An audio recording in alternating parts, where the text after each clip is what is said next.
Recently, How the World Works added a playlist entitled My Annihilation of Thunderfoot. The cute irony being that the last video in the series, that's 1/4 of the entire videos, he had nothing to do with at all. Someone else made it.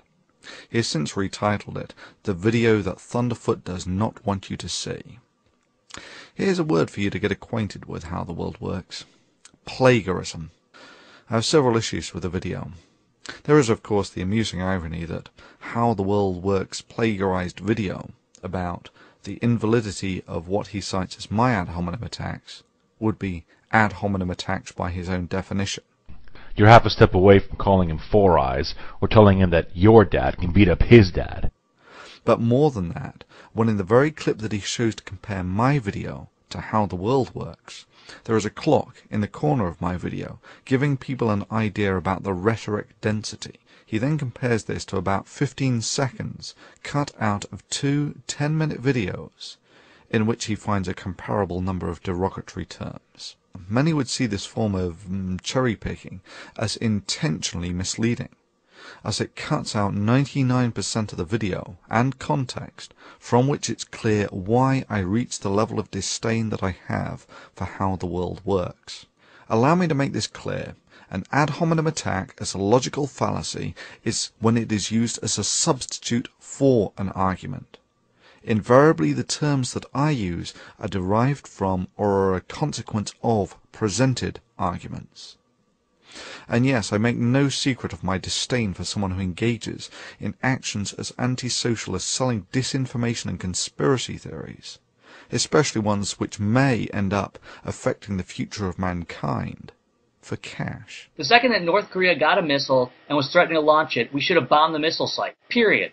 I think branding this jerk as Captain Stares-a-Lot is both fitting and humorous under the circumstances. Similarly, Misterbusta correctly quotes me as saying that I do not attempt to monetize the Thunderfoot channel, as this could be used as an unfair criticism from suggesting a conflict of interest or some such. And yeah, that does put a fiscal value on the level to which I honor the integrity of this channel. He then suggests that I am a hypocrite due to my criticism of how the world works. But of course, it is an entirely fair criticism of how the world works. He is a money-grubbing subscriber whore, and the fact that I do not attempt to monetize my channel to maintain its integrity does nothing to nullify this. But let's be fair about this, and watch another 30-second video that How the World Works has since deleted, so that we can more fully make up our mind. Hi everyone, today is the new year, and I just want to thank everybody who subscribed to my new channel, How the World Works. Everyone knows that I was hoping to get around 200 subscribers by today. I got around 330. So everyone who subscribed, thanks a lot. And if you haven't subscribed, go over to How the World Works and subscribe right now. I'm going to be offering some promotional prizes for subscribers, and I'm going to be creating some new videos, so you're going to want to check them out. Go over there, subscribe to How the World Works. Hope you have a good new year. And yeah, his intentions and his motives are relevant. Intentionally making money through disinformation is significantly worse than merely making money through disinformation. You clearly disagree with some of the arguments that were made. Let's take, for instance, slavery. His relation of capitalism to slavery was not only a display of his gross misunderstanding of capitalist fundamental roots, but an abject attempt to pull on the heartstrings of his viewers, despite a completely irrational and non sequitur argument. With respect to slavery, I say that no, by historical observation, slavery can function perfectly happy within society if the society permits it, and it has done so for several thousand years. And yes, the American slave trade demonstrates explicitly that capitalism has no issues about slavery. To say that I misrepresented or misquoted anything here is simply a denial of reality and history.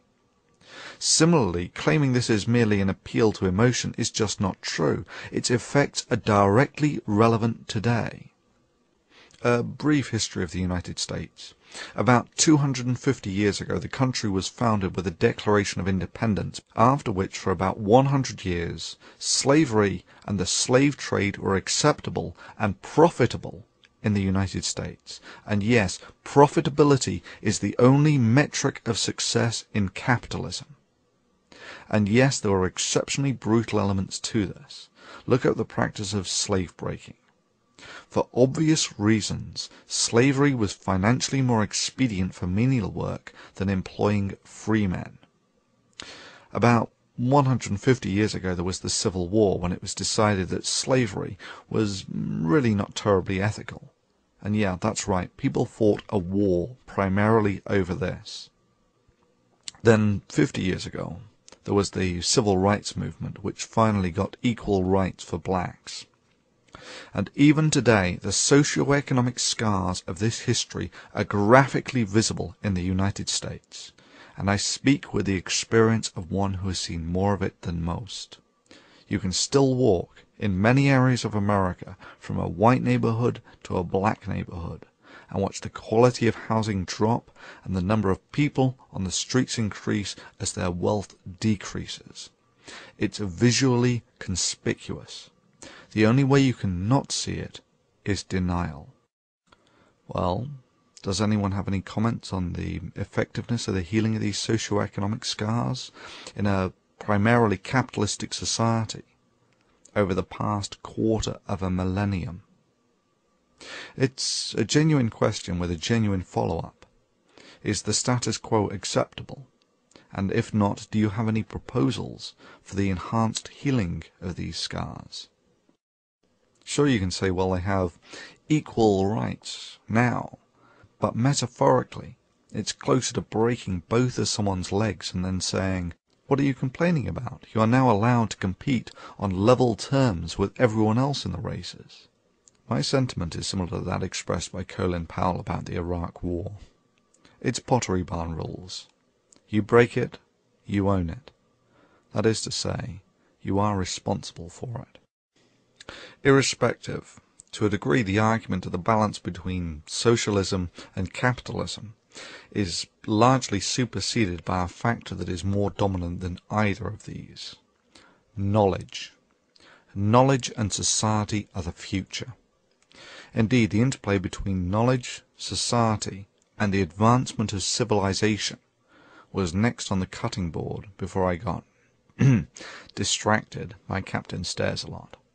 Thankfully, How the World Works has effectively scurried away with his tail between his legs, in rather a timely fashion, I may add, as I have real-world commitments for the best part of the next 3 weeks or so, and really can't do anything anyway.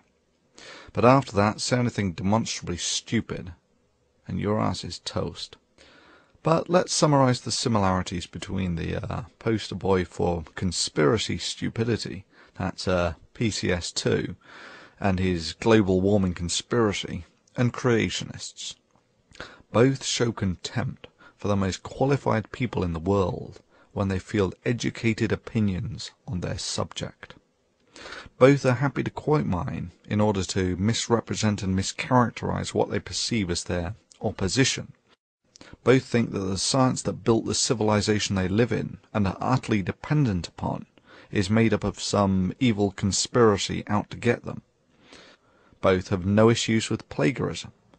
Ad hominem attacks, of course, and here you will notice that the attack on the person is a substitute for the argument. Answer: you work for the United Nations and you're a leftist. And if you want to hear the word from another leftist enviro-Marxist, just listen to James Hansen from NASA. He's back at it again, even though his old boss said he should have been fired. James Hansen claims that the democratic process is not working to fight global warming. Hey James, the reason why the democratic process is not working to fight global warming is because the majority of people are realizing that you and Al Gore are charlatans.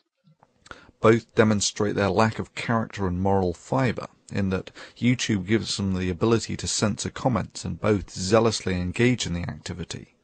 And of course both, when all other options have been exhausted, simply tip the board over and declare victory.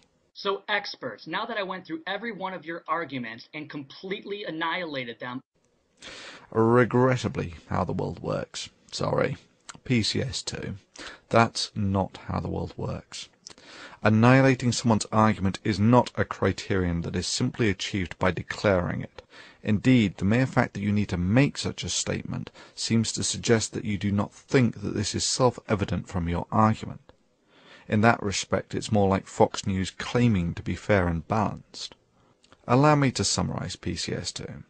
Braying about how smart you think you are does little to add to your credibility when you are categorically wrong on multiple elementary levels, especially when you further compound your errors by further attempting to justify your ignorance by a variety of deeply unconvincing excuses, and then finally claim that factual veracity is not important as it's only YouTube and who the heck cares, and then ultimately, when all other possible options have been explored, you correct your mistake. To summarize the summary, the knowledge of mankind has guardians to stop antisocial vermin such as yourself from pissing in the fountain of knowledge. To summarize the summary of the summary, keep polluting science, swine. Your bit jars is mine, sunshine.